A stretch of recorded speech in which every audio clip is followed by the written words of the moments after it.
নামখানা জেটিঘাট থেকে বেনুবন জেটিঘাট পর্যন্ত আমাদের আসতে সময় লাগলো 45 মিনিট।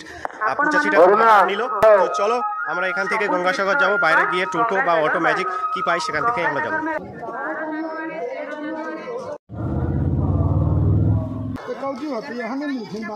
কার্যত যুদ্ধ করে পৌঁছে গেলাম গঙ্গাসাগর। এরকম মেলার মাঠে সরকারি অস্থায়ী বাথরুম এবং থাকারও ব্যবস্থা রয়েছে। তো এই ধরনের ছোট ছোট তাঁবু কিন্তু এখানে করা রয়েছে। যেমনটা এখানে দেখতে পাচ্ছ বেশ কিছু রঙের সিঁদুর রয়েছে। এখানে এই ধরনের ডালা তোমরা পেয়ে যাবে।